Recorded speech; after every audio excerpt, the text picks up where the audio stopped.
Hi guys, welcome back to our channel. వీడియోలకి వెళ్ళే ముందు మన ఛానల్ ఎవరైనా కొత్తగా చూస్తున్నట్టయితే తప్పకుండా సబ్స్క్రైబ్ చేసుకోవడం మాత్రం అస్సలు మర్చిపోవద్దు.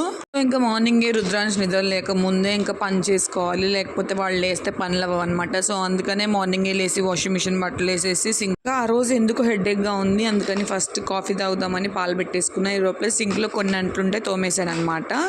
మా ఆయన ఎర్లీ మార్నింగ్ వెళ్ళాడు మటన్ తీసుకుని వస్తానని. మటన్ చికెన్ 2 తీసుకుని వచ్చారనమాట.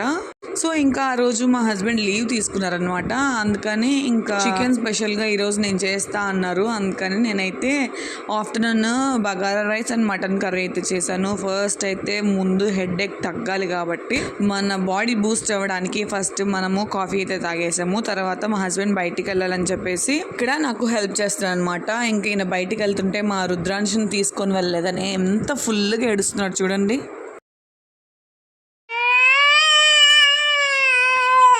ఇంకా మా రుద్రాంశ్ అయితే బెడ్రూమ్లో ఉంటే ఏసీ ఉండాలి, హాల్లో ఉంటే ఫ్రిడ్జ్లో ఉండాలన్నట్టుగా ఫ్రిడ్జ్లో నుంచి బయటికే రావట్లా. ఇంకా నెక్స్ట్ మా హస్బెండ్ మ్యాంగోస్ తీసుకొస్తా, బయటకు వెళ్ళాలి, బ్రేక్ఫాస్ట్ త్వరగా చేయంటే బ్రెడ్ ఆమ్లెట్ వేసేసి ఆఫ్టర్నూన్ కర్రీకి మటన్ అయితే పొయ్యి మీద పెట్టేశాను అనమాట. సో ఇంకా బ్రేక్ఫాస్ట్ తినేసి ఆయన అయితే మ్యాంగోస్ తీసుకురావడానికి బయటకు వెళ్ళాడు అనమాట. ఇంకా ఈ లోపే నేను bagara rice and mutton curry 2 చేసేసాను.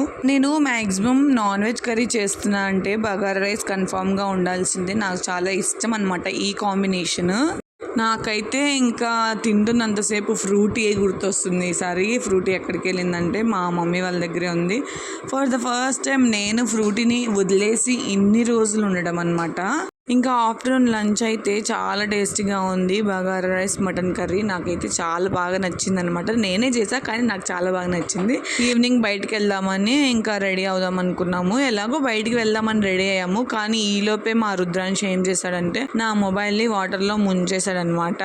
సో ఇంకా నేను రుద్రాంశ్ ఇద్దరం రెడీ అయిపోయి వాళ్ళ డాడీ కోసం వెయిట్ చేస్తున్నాము. వాళ్ళ డాడీ వచ్చే లోపే వీడికి తొందర అయిపోయి రారా అని పిలుస్తానే ఉన్నాడు. ఇంకా మొబైల్లో అయితే స్పీకర్ పనిచేయట్లేదు. నేనైతే భయపడ్డాను, ఇంకా మా హస్బెండ్ నన్ను ఫుల్గా అరుస్తాడని. ఇంకా షాప్కి వెళ్తే 750 అవుతుంది అన్నారు. సరే ఇంకో షాప్లో అడుగొద్దామని చెప్పేసి వెళ్ళాము. వెళ్తే అక్కడేమో మొబైల్ బాగా చేసే వాళ్ళు లేరు. ఇంకా మళ్ళీ ఇక్కడికి వస్తే ఈయన లేరు. సరేలే ఎందుకన్నా మంచిది, ఒకసారి మళ్ళీ మన మొబైల్ చెక్ చేసుకుందాం. ఇంకా మొబైల్ పనిచేస్తుంది నార్మల్ గానే. నాకైతే వండర్ అనే అనిపించింది అనమాట. సరే ఇంకా ఎలాగో బయటికి వెళ్ళాం కదా, ఇంకా రుద్రాంశ్ని అలా తిప్పుకొని వద్దామనేసి వెళ్ళామన్నమాట. ఇంకా ఇంటికి రిటర్న్ అయ్యేటప్పుడు ఇంకా రాజీవ్ పార్క్ దగ్గర అయితే ఆగాము. పార్క్ దగ్గర ఆగి ఏదైనా ఫుడ్ ఐటెం తిందాం అనుకున్నాము. ఇంకా వెళ్ళంగానే మా పక్కింటి అక్క కాల్ చేసింది. అక్కది సీమంతం ఉంది, రా వైషు అని కాల్ చేసింది. సరేలే త్వరగా వెళ్దామని ఇంకా లోపలికి వెళ్ళకుండా బయటే ఇంకా ఏదైనా తినేసి వెళ్దామని అనుకున్నాము. సో అందుకని నేనైతే చీజ్ కేక్ తీసుకున్నా. మా హస్బెండ్ అయితే బోబా టీ తీసుకున్నాడు అనమాట.